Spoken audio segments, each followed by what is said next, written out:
नमस्ते फ्रेंड, स्वागत है आप सभी का हमारे यूट्यूब चैनल शुभ संस्कार में। दोस्तों, आज हम सभी करवा चौथ व्रत कथा सुनने जा रहे हैं।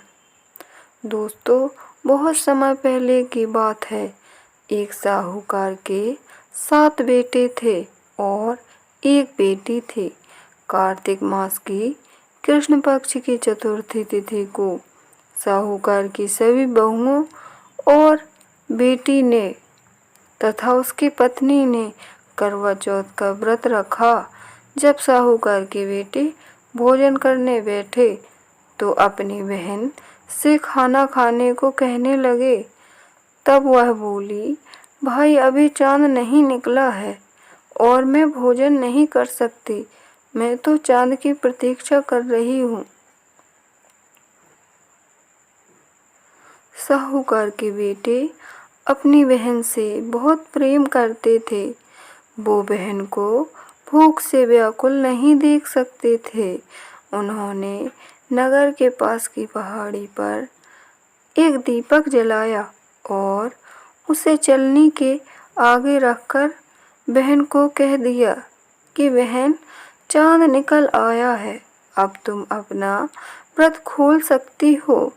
साहूकार की बेटी अपनी भाभियों से कहने लगी, भाभी, चांद निकल आया है, चलो अर्घ देकर भोजन कर लेते हैं। सभी भाभियां बोली, नहीं बाई जी, यह तो आपका चांद है, हमारा चांद तो रात में निकलेगा। भूख से व्याकुल साहूकार की बेटी ने चांद को अर्घ दे दिया और भोजन करने बैठ गई।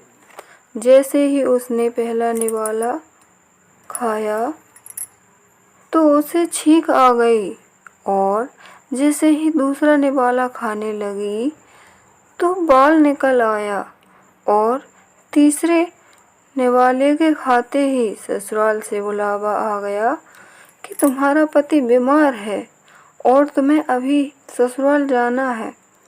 तो बेटी को ससुराल भेजने के लिए उसकी माँ बक्से में से कपड़े निकालने लगी और बार बार काले और सफ़ेद रंग के कपड़े निकलने लगे।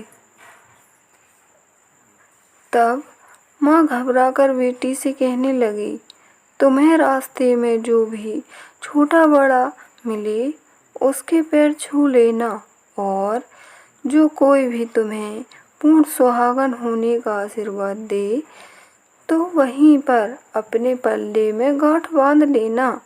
वो बोली, ठीक है माँ, मैं ऐसा ही करूँगी। कहकर साहूकार की बेटी ससुराल के लिए चल देती है। चलते चलते उसी रास्ते में जो भी मिलता है वह सभी के पैर छूती जाती है।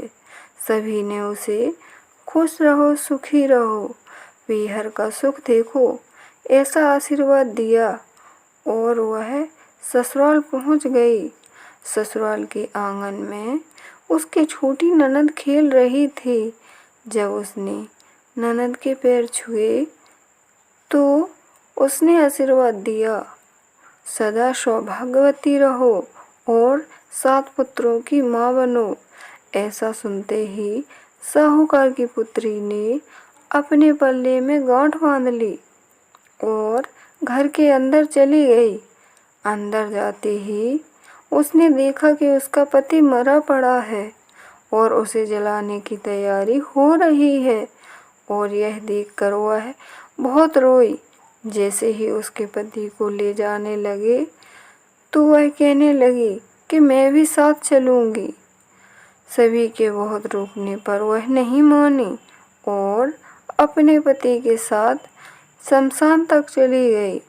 और जब लोग उसे के पति को जलाने लगे तो वो कहने लगी, मैं इन्हें नहीं जलाने दूंगी, मैं यहीं अपने पति के साथ रहूंगी।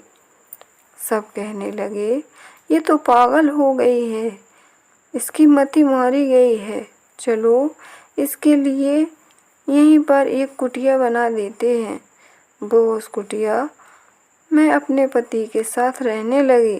पति की साफ सफाई करती और पति के पास बैठी रहती। रोजाना उसकी छोटी ननद भोजन देने आती और वह साहूकार की बेटी हर चौथ का व्रत करने लगी। चौथ के दिन वह चौथ माता की कथा सुनती और चांद को अर्घ देती। जब चौथ माता प्रकट हुई तो बोली, कर बोले भाइयों की प्यारी कर बोले, घड़ी भुखारी कर बोले। तब वह चौथ माता से अपने पति के प्राण मांगती है तो चौथ माता कहती हैं कि हमसे बड़े चौथ माता आएंगी, वही तेरे पति को जीवित करेंगी। एक एक करके सभी चौथ निकल गए और अश्विन मास की चौथ माता आई और कहने लगी कि तुझसे कार्तिक मास की बड़ी चौथ की माता नाराज हैं। जब बड़ी चौथ माता आएंगी तो तू उनके पैर पकड़ लेना और छोड़ना मत और सुहाग का सारा सामान रख लेना जब कार्तिक की बड़ी चौथ करवा चौथ आई तो उसने अपनी छोटी ननद से 16 श्रृंगार का सामान मंगवाया।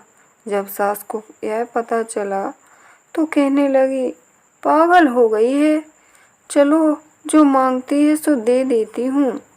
साहूकार की बेटी ने करवा चौथ का व्रत रखा और चांद को अर्घ दिया और जोत जलाई। जब चौथ माता प्रकट हुई तो बोली, कर बोले भाइयों की प्यारी कर बोले, दिन में चांद देखने वाली कर बोले, घड़ी बुखारी कर बोले।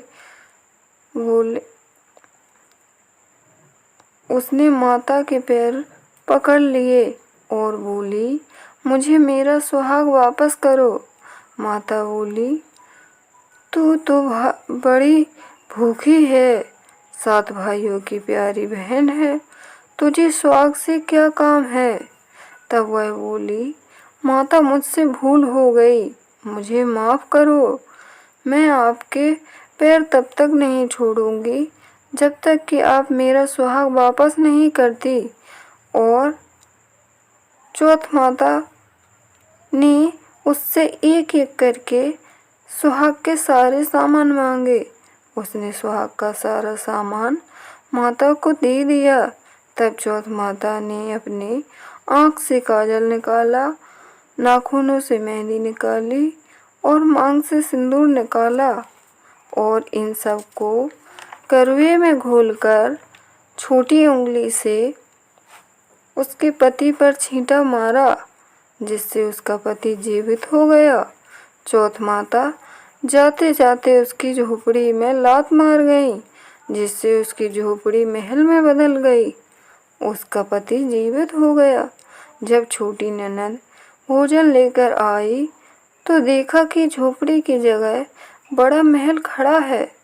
वो जल्दी से छोटी ननद के पैर छूकर कहने लगी, बाई जी, आपके भाई जीवित हो गए हैं, जाओ सासू माँ से कहो कि गाजे बाजे के साथ हमें लेने आए। छोटी ननद दौड़ी दौड़ी माँ के पास आई और बोली, माँ, भाई जिंदा हो गए हैं। माँ बोली, भाभी के साथ तेरी भी मति मारी गई है। वह बोली, नहीं माँ, मैंने खुद भाई को देखा है। फिर उसकी सास गाजे बाजे के साथ अपने पुत्र को लेने आई और अपने पुत्र को जीवित देखकर सास बहू के पैर छूने लगी और बहू सास के पैर छूने लगी।